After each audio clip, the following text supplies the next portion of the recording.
For 2 decades, Fred and Rose West escaped justice. And by the early 90s, their ordinary family house had become a killing factory. They'd claimed the lives of at least 12 girls and young women. Behind this facade of normality, they were murdering people for years and years and years. That horror was about to be revealed on an unprecedented scale. It's still one of the biggest cases the UK has had. Body after body was recovered, but no one knew who the victims were. This is a huge task to put one set of bones to an actual being. The West's own children were among the victims. People say, how do you feel about the victims' families? Or hello, it's nice to meet you. Because I am one of the victims' families. But the most prolific and sadistic serial killing partnership in Britain was about to end in treachery and betrayal. She's as wicked as he is. They were both as bad as one another, and I, for one, just hope she rots in hell.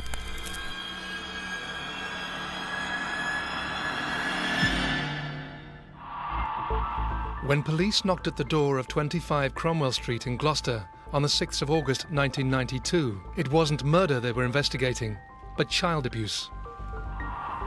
A short time earlier, a 13-year-old girl had told a friend Fred had raped her. It was filmed. He filmed it? The friend had told an officer who patrolled the beat near her home. No, come on, we have to tell someone. We have to tell No, the we police. don't. When police arrived, the West's 5 youngest children, aged 9 to 15, were all in the house. Fred appeared unfazed, but Rose immediately reacted to the threat of exposure. Straight away, the younger children were all taken into care, and Rose's life did start to fall apart. She reacted so violently, she had to be restrained. But Fred was well used to brushes with the law after decades of petty crime. He left Cromwell Street and went to work as a builder as usual. At the house, officers began their search. Police find and seize a great deal of evidence, and that includes bondage equipment, whips, all sorts of odd sexual implements, and also a huge quantity of pornography involving bondage, sadomasochism, cannibalism, incest, you name it. This is the full range of sexual perversion. Police seized 99 VHSs, some featuring Rose filmed by Fred as she worked as a prostitute, plus some photographs showing the West children naked. But officers found no video of the 13-year-old who said she'd been raped. Rose was arrested and briefly held by police for aiding and abetting Fred to have sex with an underage girl, child cruelty, and obstructing officers. Police then went to the builder's yard where Fred was working. Fred West? Yeah? I'm arresting you under charges of sexual abuse. Anything you say will be taken down. He was taken in for questioning. Come with us. Howard Ogden, the duty solicitor brought in to represent Fred, found him surprisingly upbeat. The earliest recollections of Fred are of this quite jovial chap who was obviously quite outgoing, who worked hard, and he was just an ordinary bloke. But as police questioned Fred about the child abuse, a much darker side of his character emerged. It was a father's duty, as you would put it, to break in his daughters. You don't know where the bastard's doing it, do you?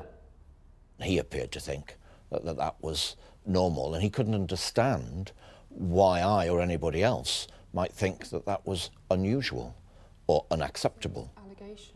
Leading the interrogation was Detective Constable Hazel Savage.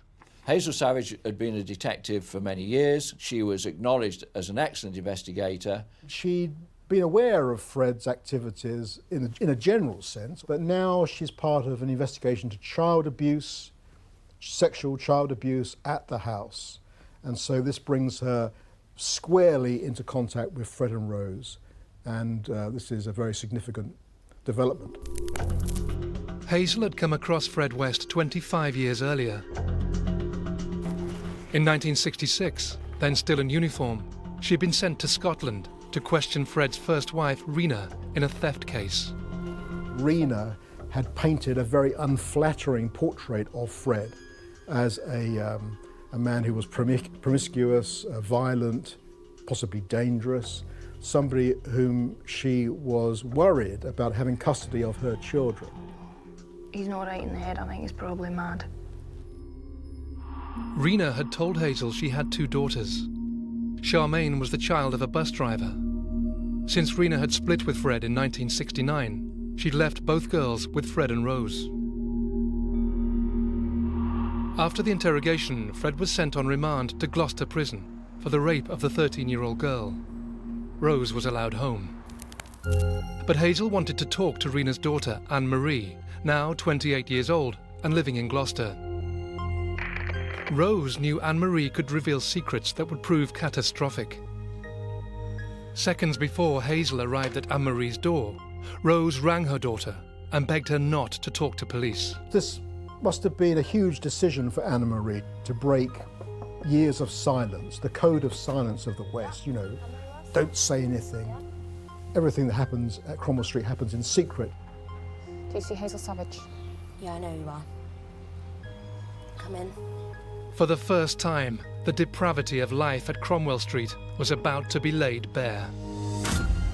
It's a lie. I tell you, when I get my hands on Fred, he's a dead man.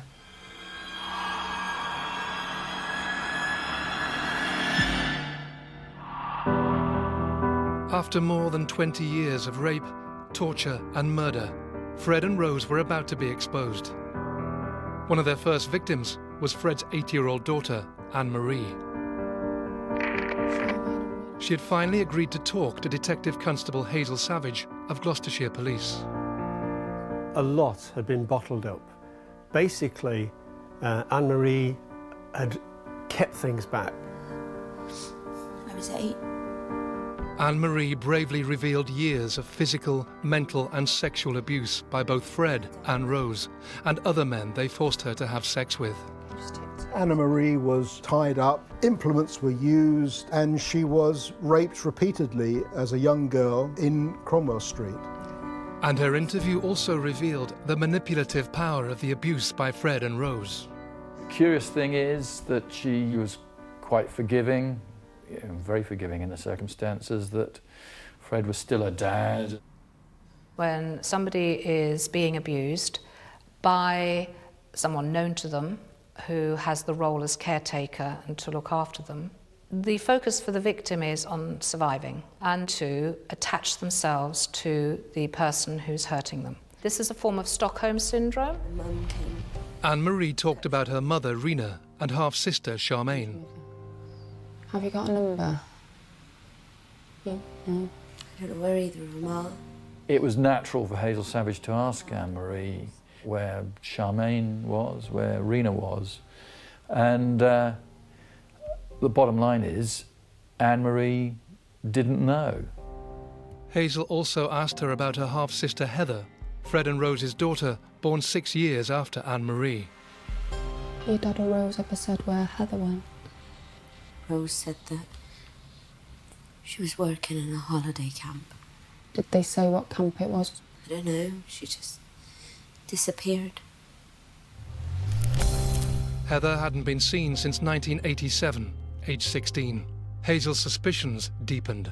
Have you checked each year? Hazel makes various checks. Right. She finds that there is no trace of Heather travelling on a passport, paying income tax, or having any kind of medical or dental work done on the NHS in all these years. Now, that's virtually impossible.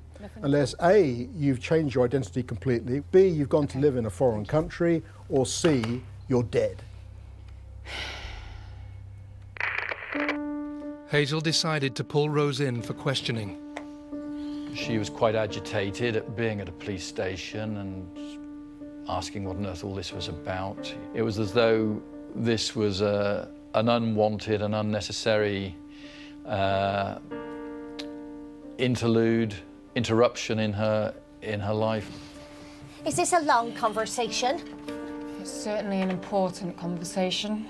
Well, I've got a job to go to and that's important. And I've got food to prepare and kids to look after. I appreciate that, Mrs. West. I haven't got time to spend in a cell. Hazel asked Rose where Heather was. What Rose said in interview would later form key evidence at her trial. Told me she was going to go and I said, please don't do so. We've got more to talk about. But I went shopping and I was gone for 2 hours as per usual. And when I got back, she'd gone. If my child don't want anything to do with me, there's nothing I can do about it. She didn't create an entire fantasy, which would be easy to be undermined by systematic questioning. What she did was take little elements of what in fact was true. I remember now why I didn't pursue Heather. Because things pointed to Heather being a lesbian. A what? A lesbian.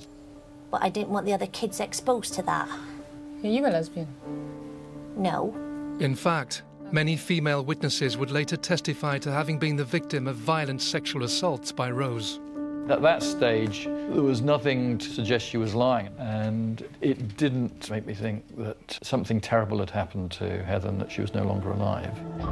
Fred, on remand for the alleged rape of the 13-year-old, told his children when they visited him that their sister Heather had already been to see him. Oh no, she's doing very nicely. Working as a prostitute, making loads of money, selling her body. In fact, Heather's dismembered body lay buried beneath the patio at 25 Cromwell Street. Rose was allowed home, but with her children in care because of the abuse case, she was stressed and lonely. On the 13th of August, a week after the raid, she took an overdose of pills and needed to have her stomach pumped. Her behaviour became increasingly strange. She'd wander around Gloucester with her shopping in a pram.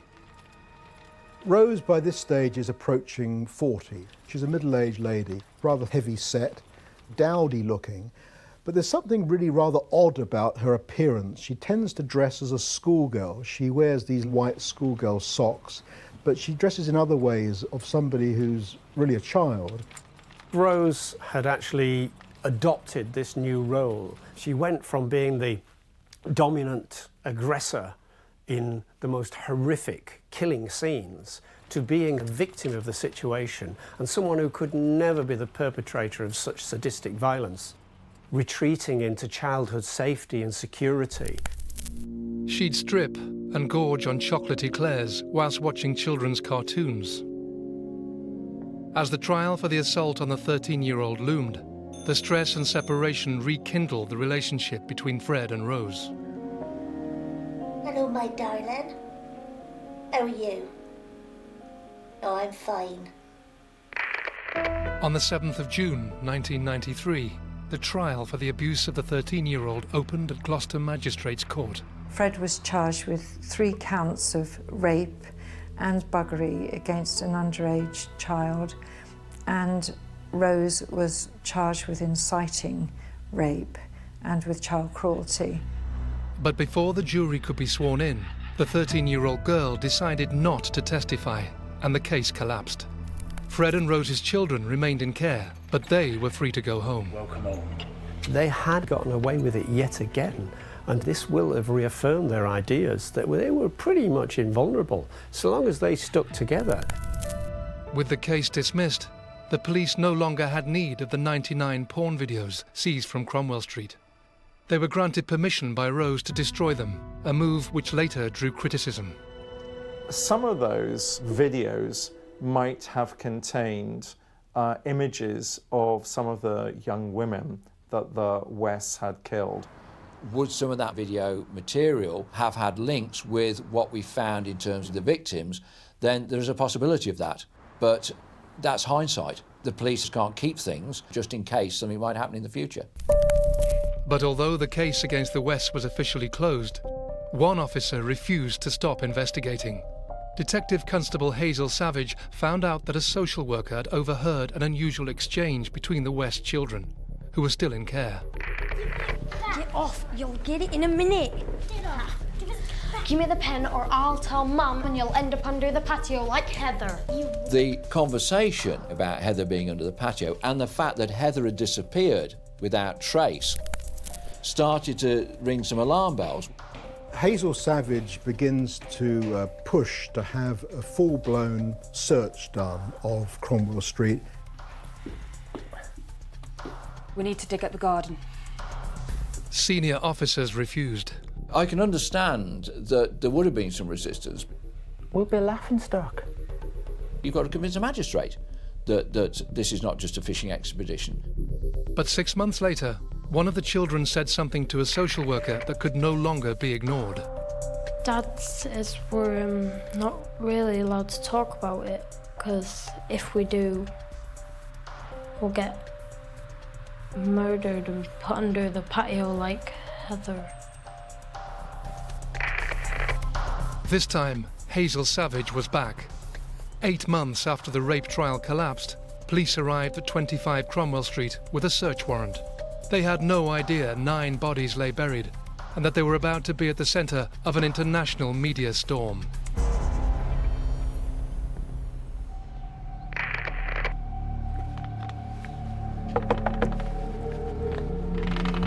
Rose West.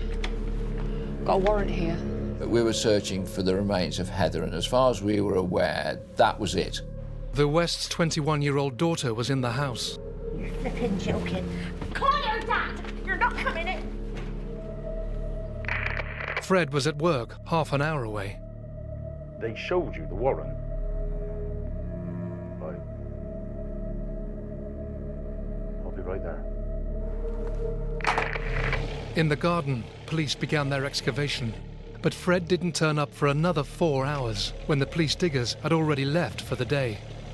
I'm sure that Fred would not be finishing off a little job at work under these circumstances. Probably he went immediately to try and hide evidence external to Cromwell Street. The next day, the diggers were back. This is work that Fred has done all his life. It's manual work, digging a hole. And he knows exactly where Heather is buried, and he knows where the other victims are buried. So he knows that it's not going to be long until they start uncovering human remains. And so he comes to a rather big decision. You go asking for my mother? Rose. I've nothing to do with my mother. Rose, Father. calm Don't down. you go asking. It's an invasion of my privacy. It's an invasion of my privacy. Just have a quiet word with Rose now, all right? Fred, with a naive view of his prospects, made a pact with Rose. They have an agreement that he will take the blame, she will continue to visit him, they will stay together. He believes he'll do just 12 years or so in prison. All right. Take me away. Fred put on one last show of innocence. I've never done it! Just get in the car. I've never done it! Just get in the car, Fred. Did not kill my daughter. They're trying to say I killed her. You didn't do it.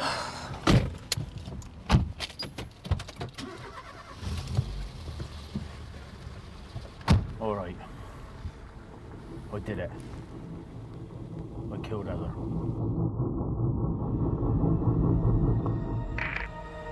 That night, the story hit the screens. Watching the TV news was Caroline Owens. 22 years earlier, she'd been the West's nanny. It said a man in Gloucester had been arrested on suspicion of his daughter being buried under the patio in the garden. And then it said his name. I already knew it was going to say his name, but it said his name. Age 17, she'd been abducted and subjected to a 12-hour sexual ordeal by Fred and by Rose, who was then 19. You stupid little bitch! We're gonna bury you under the paving stones of Gloucester! We've got hundreds of girls down there. The police didn't find them and they won't find you! I just broke down. It was just like...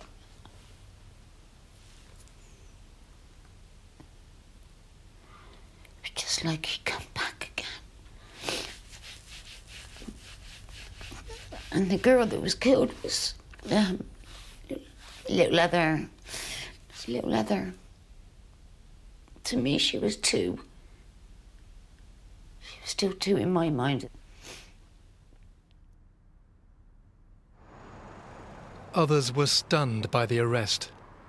I can remember on that night turning the TV on here at home. There were these neighbours saying, they've got it all wrong. Fred and Rose, wonderful. Really, they're family people. They must have it all wrong. You know, this can't be anything to do with them.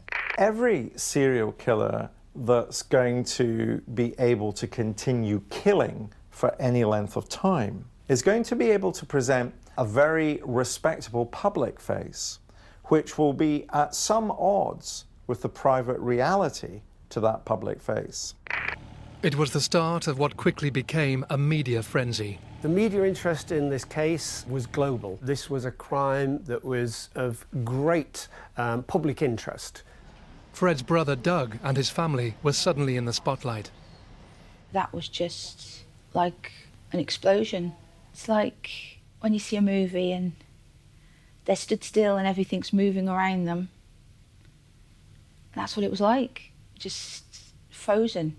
At that particular time, I could have went and lived on an island on my own. But you can't, because I got responsibilities. I got work responsibilities and family responsibilities. The depths of the West's depravity were about to be revealed. But if Fred thought he and Rose would stick together, she had other ideas. He was going to be the fall guy, and she'd do all in her power to save her skin. Fred West was taken to Gloucester Police Headquarters for questioning after he confessed to the murder of his 16-year-old daughter, Heather. From the start, he didn't seem to grasp the seriousness of what was happening. Oh, there was no controlling her, Heather. She was the right one. You ain't never seen nothing like it.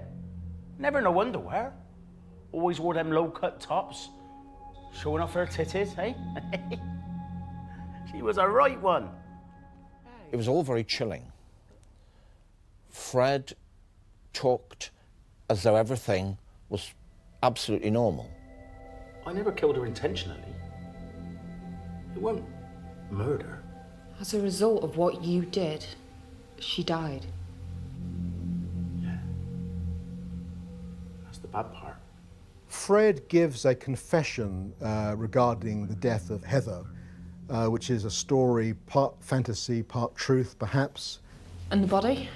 Cut her up like, put her in a bin. And what about the clothes? Put them in black bin bags, left them outside the vets. It was bin day. But he stuck to his pact with Rose, that he'd take the blame. Nothing to do with her. She don't know nothing about it. He agreed to show police where Heather was buried. He knew they were close to discovering 2 other bodies in the garden. Dig down about 4 foot and you'll find her. Where exactly? There! No need to go messing up the old blooming garden. He seems to think that he can get away with Heather being found without them finding the others, which doesn't seem very logical in retrospect, but that seems to be the way his mind was working. Rose had no idea Fred had confessed, so detectives could set their trap. Tell me about Heather's disappearance. Once a child cuts you off, there's not a great deal you can do about it. When was she last in touch? She went to visit Fred in the bail hostel. He said she looked rough. I just hope she's out there somewhere in the big bad world. We should inform you there's been a development. Fred has confessed to murdering Heather. That drew a huge and shocked gasp from Rose, and she was disturbed and trembling at that point. It was probably one of the most emotional points that I witnessed with Rose in the whole inquiry. Rose's strategy now became clear. For Fred, the pact was about protecting Rose and one day resuming life together. But Rose simply threw him to the wolves. So you know where she is? He's told us where she is. So she's dead, is she? We have reason to believe you're involved. It's a lie. I tell you, if I ever get my hands on Fred, he's a dead man. Her enmity, venom, turned to Fred, and that was the narrative right the way through. And Fred was the enemy. Fred was the betrayer. Fred was this evil person who'd manipulated and exploited her and killed her daughter. Police dug where Fred had indicated. We've got something. They found one bone fragment they thought might be human. Then they spotted a much bigger object. And they bring in Professor Bernard Knight, who's a Home Office pathologist. He's perhaps the most eminent pathologist in the country. Yes, it's a human thigh bone. I remember looking down into what is essentially a grave and seeing skeletal remains. And I remember in particular seeing black hair. Her remains indicated Heather had been murdered and dismembered in a frenzy. 7 years earlier, Heather had been killed when she was just 16 years old, because Fred and Rose feared she was about to tell people what had been going on in the house. Professor Knight examined the other bone fragment found earlier. Definitely human. Definitely not the girl in the hall. You've got some more digging to do. Police began to realize they were dealing with multiple murders. That day, they interviewed Caroline Owens, the former nanny who'd been threatened with being killed and buried. That night it came on the news that they'd found remains. But it was 3 lots. Well, it was at least 2 lots. They'd found 3 legs. So, it was all coming true. But the worst thing was when I realised how soon.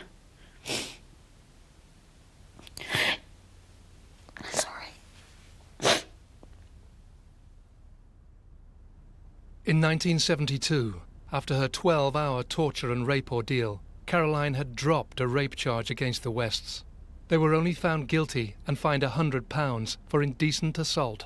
The worst thing was when they started naming some of the victims they discovered, I realised they started killing 3 months after my court case in 72. And in the following 9 months, they killed 3 girls. And to my mind, if I'd pushed the rape charge, they would have been alive. The evidence that we were able to gain from the statements made by Caroline Owens were fundamental to the investigation. Caroline's testimony clearly implicated Rose. Police questioned Fred about the assault on Caroline, and the pact to shield Rose quickly began to crumble. Done it to test out Rose, like. To see if they'd have lesbian sex together. That's what you were hoping for? Bit of bondage. And murder? Probably. Could have gotten that far. Police confronted Rose with the discovery of Heather's body. Well, we found her in a grave in your garden. There was a gasp of shock, and Rose remained in I'd say, a fairly brittle and distressed state from then on in. Come.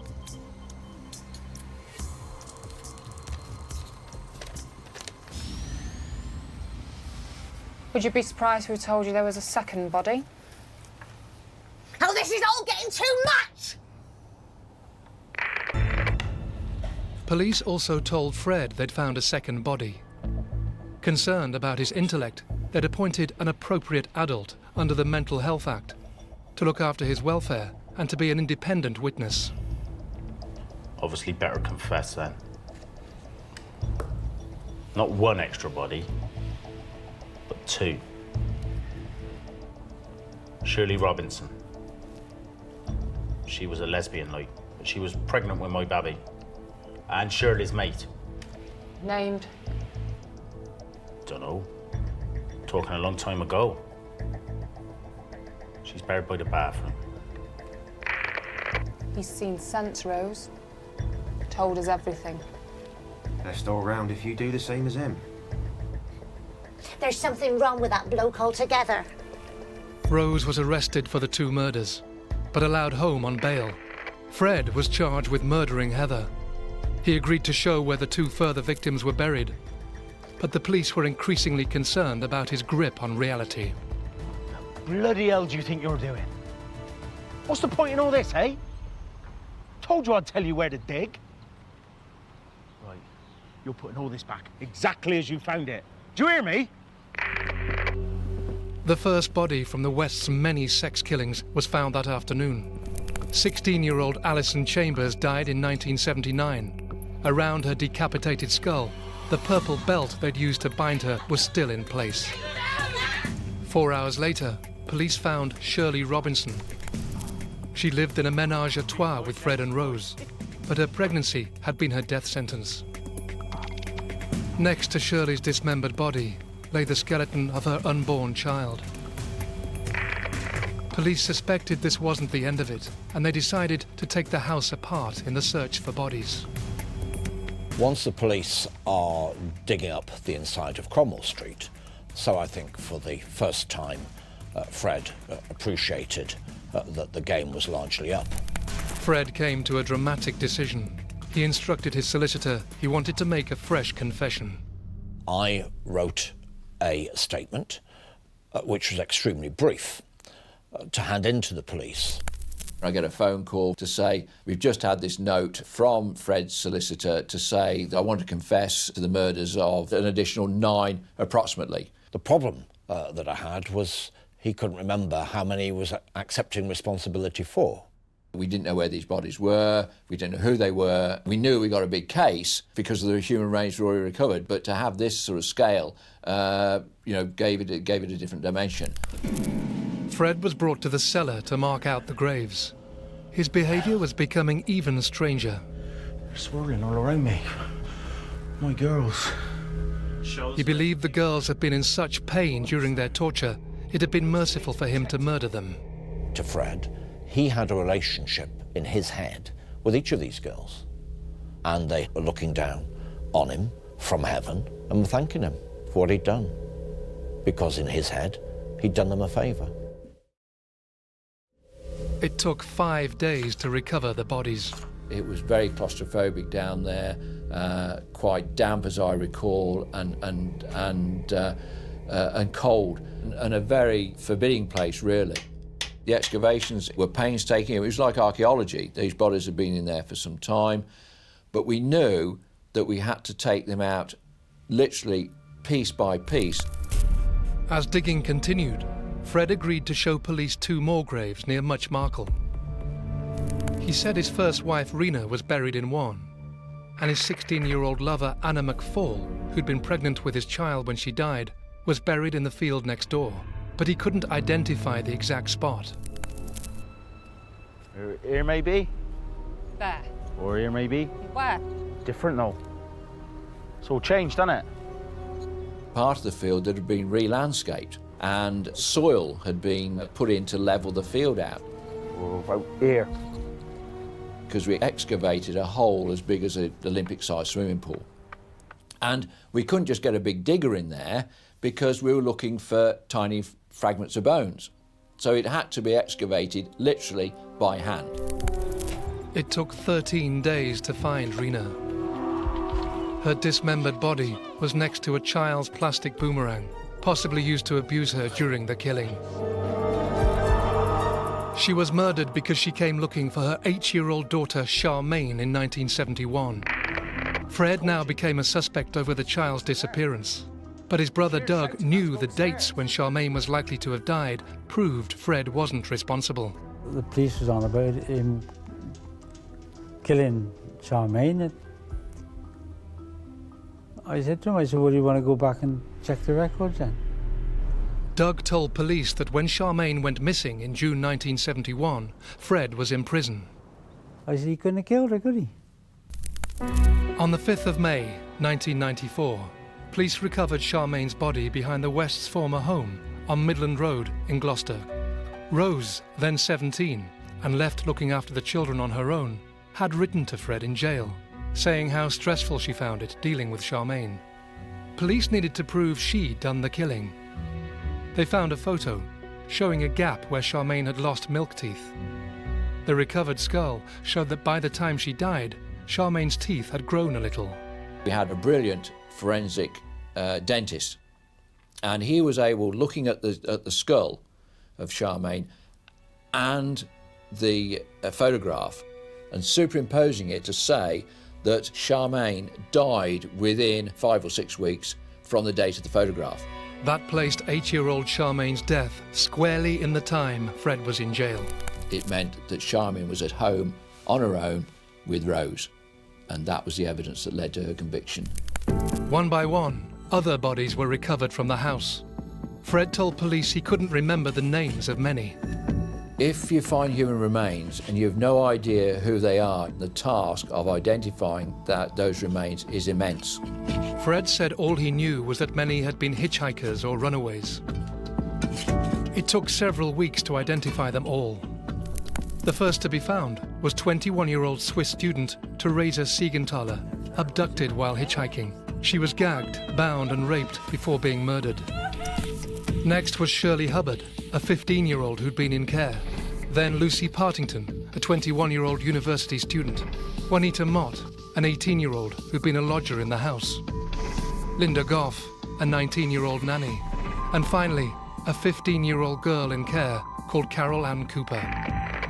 Back in the field, it took 2 months to find Anna McFall. Curled beside her was the fetus of Fred's unborn child. Rose was now in custody. Like Fred, she was charged with murder and rape as each victim was identified. The idea that she was going to get away completely started to disappear. The doors were closing in on Rose. Her last hope was to distance herself as much as possible from Fred and blame him.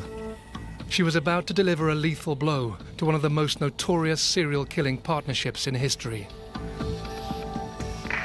She's brighter than Fred. She's got more sense of self-preservation.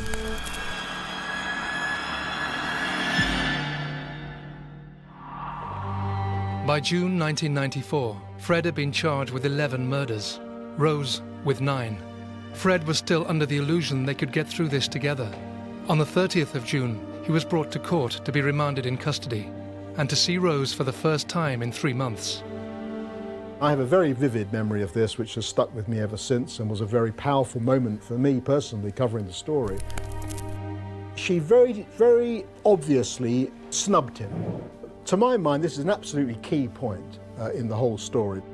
All rise. She's brighter than Fred. She's got more sense of self-preservation. She wants to be acquitted at trial.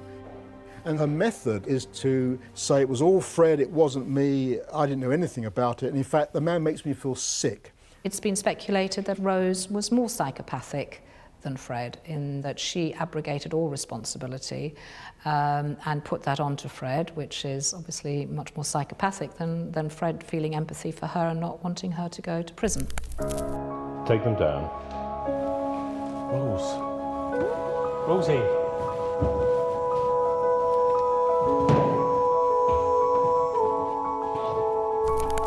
Over the next 6 months, all the bodies were identified, and in December, the Wests were back in court. Fred was charged with 12 murders, Rose with 10. This time, he'd been warned Rose didn't want to speak to him. Fred is a psychopath, but with some kind of broken heart. It appears that now this bond's been severed. In his cell at Winston Green Prison, Fred decided he couldn't live without Rose. To Rose West, Happy New Year, darling. And even then, he's writing her a love letter poem saying, "Come to me," which I believe is saying, "Kill yourself too, we'll be together." Oh, my love, Fred West. Oh, my love, forever and ever. But Rose has no intention. She's going to go on with her life alone. She's long since outgrown Fred. And now this is the end for her as far as she's concerned.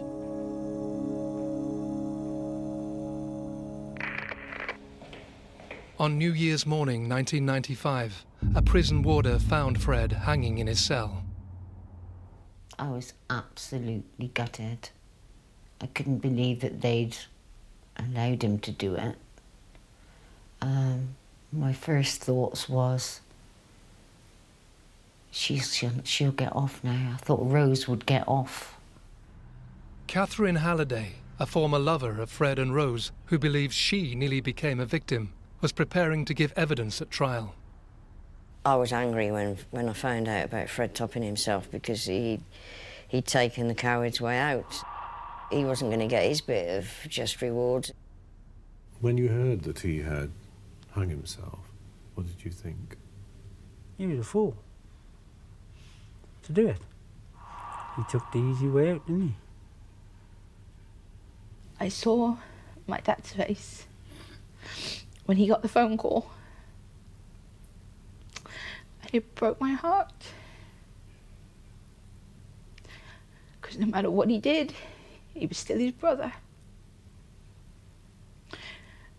And he never got a chance to talk to him. He never got a chance to find out why or ask him anything. On the 3rd of October 1995, Rose's trial opened at Winchester Crown Court.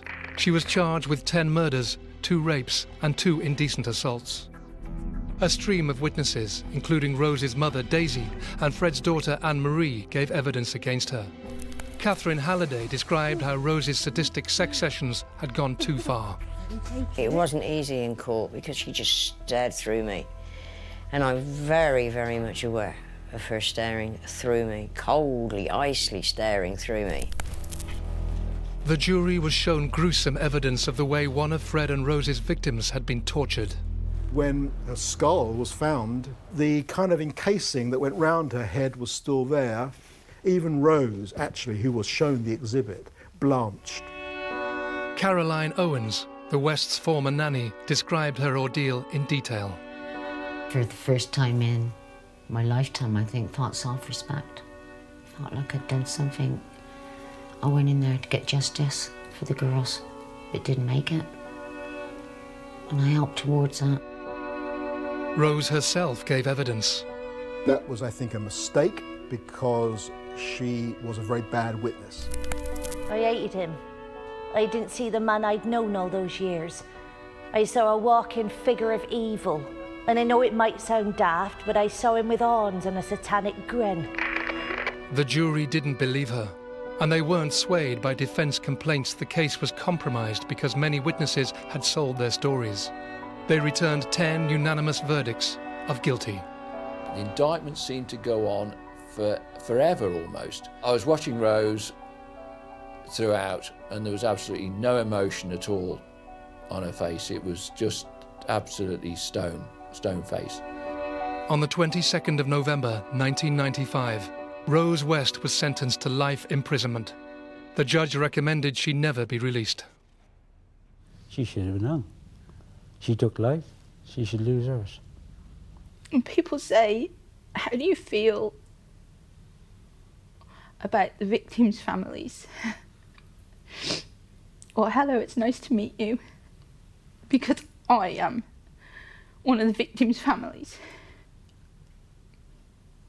I lost 2 cousins, and when I say my name, people look at me like I am evil.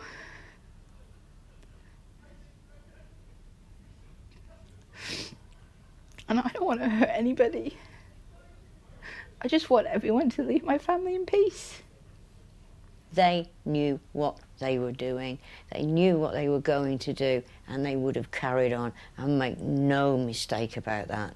And I, for one, just hope she rots in hell, in prison. I do. I hope she never, ever gets out, because she's as wicked as he is. They were both as bad as one another.